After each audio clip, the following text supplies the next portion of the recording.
This video is brought to you by Skip Barber Racing School, who are offering my viewers an incredible 20% off on Skip Barber Racing, off-road, and safe driving schools from Black Friday to Cyber Monday. This sale only comes around once a year, so go down in the description below, click the link, get the discount code, and wave the green flag on your Skip Barber experience. Well, welcome to the California desert. I was not expecting to be here a couple of weeks ago, but I received a text from one Stephen Wilson that kind of surprised me a little bit. And the text read, can you get to the Thermal Club in about 2 weeks? Well, what do you think I was going to say to that? I'd been speaking with Stefan off and on for a couple of weeks. Obviously, as I was gathering information for the Indy 500 entry list video, I was well aware that this was a possibility, but I'm very honored that Acoustic Motorsports invited me out here to check out the Thermal Club and also to cover the announcement that they will be partnering with Dreyer & Reinbold Racing for this year's Indianapolis 500. The car will be number 24. A primary sponsor has yet to be announced, though Acoustic Motorsports already has several different B2B sponsorships on the car. It's getting filled up fast, so get your sponsorship while you can. So obviously, since I was here, I got some in-person interviews with Don Cusick, Stephen Wilson, and Brett from Dreyer & Reinbold Racing. Let's just talk about the partnership first, and then we'll kind of look to the future and where the Indy 500 entry list stands as we stand here in the middle of November. Yeah, I know, really exciting day for us at Acoustic Motorsports and Dreyer & Reinbold coming together, partnering to enter the 107th Indy 500 together, and with me driving. So yeah, really glad to get this done. So really, it's kind of unusual. You know, the last 2 years it's happened very last minute. In fact, both happened in May, came together in May. This time it's coming together in November. It's given us a lot more runway to prepare and make the most of May in 2023. Early. Well, I almost don't even know what to do. There's so much time. I feel like we should be leaving for Indy tomorrow, but it's pretty exciting. We're super pleased to be connected with Dreyer & Reinbold Racing, and obviously to be out here at Thermal and with all the friends and the crew. It's just a great experience. We've had a lot of partnerships over the years with other teams, and sometimes when you have a co-entrant situation and you have two different parties, it's not as complimentary as this one is. I think, you know, with our expertise and how long we've been doing this and the way we, I believe, know our way around, you know, commercially and technically around that place, it was just a very complimentary fit. And I think fit's everything in terms of the personalities and everyone's goals just aligning, and this one's perfect. I don't think people really realize that you guys are a full-time IndyCar team that runs one race. You guys practice your pit stops ad infinitum. You guys, and it shows, you guys are one of the fastest out there. I remember Santino last year gaining so many positions in the pits. You guys are so quick in the pit stop competition, always in competition there. You know, explain what you guys do as an Indy-only team and how you prep for the Indianapolis 500 to compete with guys who are racing 15, 16, 17 times a year. Yeah, you said it perfectly. You know, we're a full-time IndyCar team that runs one race. We put a lot of time and energy and resources into our craft, and that's going over the wall and having 7, 8, 9 pit stops on any given race day, in and out laps, putting a huge emphasis on that, and really looking at it, you know, from a big picture perspective of all the details that you need to have in place to go win that race. We do have a full-time pit stop coach, which is, you know, up to maybe a few years ago was somewhat unique. We have a full-time guy that comes in and coaches all members of over-the-wall staff. It goes into, you know, recruiting the right guys that are right fits for both cars, not only the 24 car, but the 23 car that may be part-time guys, and choosing the right guys to kind of mesh culturally as a team. And then really just looking at some details, you know, with the car itself of how to get a car up quickly and how to get it out of the pit box as soon as possible. It also goes, you know, on the commercial side, we're prospecting and working with new and prospective partners all the time, and also maintaining and trying to retain our current partners. You know, we put just as much time and effort into, you know, keeping partners as we do identifying new ones. And so it's on both sides of the business, both the on-track side and off-track. We work at it every day.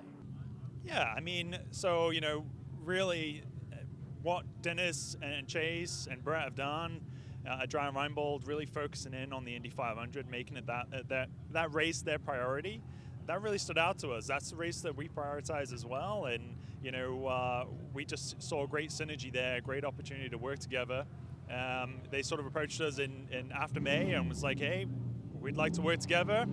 The feeling was mutual, and it sort of went from there. It built from there. I think, originally we were talking about being in the 23 car, and that sort of all materialized and ended up being in the primary car in the 24. So, really thankful to get this done early. Really thankful for the faith that Dennis has shown in me, and obviously the support that Don Cusick has given me over the years. He's put so much trust in me, more trust than any other person in my career has given me, and that's afforded me these opportunities to run the greatest race in the world. I had purchased a track attack car from Hendrick Performance, just to have something different out here.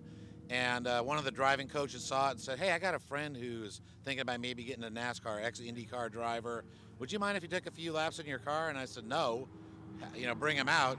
Next thing I know, this big tall guy shows up, and I thought, uh-oh, who's this? Well, he was the driver. So we had breakfast. I got to know him a little bit, put him out in the car. And when he came out, he was all smiles. And then I said to him, look, I've never been to the Indy 500, but I've been a fan my whole life.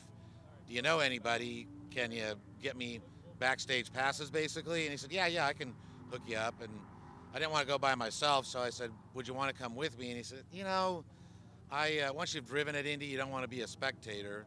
So I made the big financial mistake of saying, what's it going to take to get you in a race car? And next thing you know, we're running Andretti's 6th car in the 2021 race. And for fans expecting to see this car and looking forward to it, what's going to be the first opportunity they're going to get to see you drive the 24 car? Yeah, so it's nice we're getting it done this early. Usually we're getting the deal done after spring training. So I've not had a chance to do that test at all in my career, and which has made things a little trickier, a little harder. It condenses the month. You've got to get a lot done in a short amount of time. But fortunately, we'll have that opportunity to get on track at Indy in April, which will be a big boost to the whole program, I think. So yeah, looking forward to April. There's maybe a slight chance you might see us here at spring training, but that's a little bit ways off yet. Do you see this partnership expanding past the Indianapolis 500? I mean, there seems like there's room to grow here. Yeah, we're super hopeful. This is kind of what we were looking to do all along and just didn't make the right connection. So, I talked to Dennis, a couple of days ago, and we both expressed interest in growing the program. So we'll see where it leads. This is our first date, and if all goes well, hopefully we get married and have a long honeymoon. So a few people were caught off guard by the fact that the car number was unveiled as number 24. And it has since come to light that Sage Karam will not be returning to the team. I asked for some clarification on that. You mentioned the 23 car. I'm taking that as confirmation. You guys are for sure doing 2? We intend to run 2 cars, but again, I think our philosophy is that if it's not a car that's able to win the race, we're not going to do it. We're going to do it right. And if we don't feel like there's that word fit comes to mind, if we don't believe there's the right fit in a variety of different ways, then we won't do it. Because again, we want to do it the right way. We've got a great partner in Chevy who has supported us every step of the way. They're a great partner to us, and we have the opportunity to run 2 cars, which we are really appreciative of. But again, if it's the right fit, we'll do it. And I think we've talked to every person that you can imagine. I'm sure there's a lot of people that are guessing or trying to figure out who's available, and we've talked to all of them, but nothing's come together just yet. We're talking to everybody, but again, if it's the right situation, then we'll do it because we believe it can be done the right way. And I think some people were taken by surprise when this car was unveiled that it's number 24. And obviously it came out that you guys and your relationship with Sage Karam has you guys have parted ways. Can you comment on that a little bit? Why that decision was made? Was it mutual? I mean, what was the thought process with Sage? You know, we think the world of Sage. There's obviously over an 8-year relationship. There's a lot of personal relationships there, and we value those personal relationships and think of the world of not only Sage but his entire family. You know, his wife and his father and his parents and his buddies and this kind of the inner circle have become family to us. And I think that's the theme too with our team is it is a family, and those decisions are not always the easiest thing to go in a different direction. But we felt, with the strength of this relationship and the strength of Stefan's ability and our relationship with Cusick and Don and his team, that it was the right time to make this move. And again, we wish him the best, and we want nothing but the best for him. And I hope that he finds a good opportunity, not only maybe in IndyCar, but also on the NASCAR side, because I know that he's put a lot of effort into being potentially a full-time Xfinity driver. And I think he did a great job this year in his equipment. And but we wish him the best. We had a lot of strong runs with Sage over 8 years, and I've told a lot of people this. 8 years feels like a lifetime in this business, and we really, on both sides, Sage did everything he could, and we did everything we could to partner and win that race, and it just didn't happen for a lot of reasons. But again, we wish him the best. And finally, let's talk a little bit about Indy 500 entry list. The conversation has been quite interesting over the last days and weeks about exactly how many cars and who will be in the Indianapolis 500 next year. I think there's at least a couple of former winners that have chances at seats. I've heard Juan Pablo Montoya's name mentioned for the second Juncos seat, though I don't think that's anywhere close to being done. In fact, I don't think the second Juncos car in any capacity is anywhere close to being done at this time. Ryan Hunter-Reay has been mentioned a couple of times. I heard at one point Ganassi brought up. I don't believe that's the case. There's supposedly going to be a fourth Rahal entry that's now fully funded. Ryan Hunter-Reay has been mentioned a couple of times there. And of course, as you guys heard earlier in the video, the 24 car is going to have a teammate next year if the stars align, and I think the stars will align. And a lot of you people, because I mentioned it, that they had spoken, are going to be clicking on this video wondering what's going on with Kyle Larson and Dreyer and Reinbold Racing. And I can tell you that there's no lack of enthusiasm on the Dreyer and Reinbold side to make it happen. However, there isn't the same enthusiasm on the Kyle Larson side. Now, an interesting part of this story is the fact that Cusick Motorsports has partnered with Dreyer and Reinbold Racing for the 2023 season. Why is that important? Well, there's a couple of different reasons. Number one, it's potentially a partnership which is going to expand past the Indianapolis 500. They're already looking at a couple of events to compete in outside of the Indianapolis 500, and with Dreyer and Reinbold's history, I think you should expect that those would be oval tracks, and I'll not say much more than that. But the Cusick partnership is potentially very crucial to a deal that any team would be able to strike with Hendrick Motorsports, because it's no secret that Don Cusick and his people are very involved with the Hendrick Track Attack cars, which are Gen 6 Cup cars, which are lightly modified for track day racing. It's quite an interesting business, and it's one that's very important around here at the Thermal Club. But obviously, the fact that Cusick and Hendrick are so tightly connected, and they're a lot more tightly connected than I originally thought. After spending a couple of days here, they truly are partners. One would think that now that you have Cusick there as well, a Chevy team, crucial for Kyle Larson to be there, and the Hendrick Motorsports connection, that it would be a slam dunk for Kyle Larson to drive for that team. But at this time, there is not a deal, and I can absolutely confirm that to you right now. But I would like to see it done, and I think a lot of people would like to see it done. Unfortunately, it doesn't sound like Kyle Larson's in that camp right now. So that's where it stands.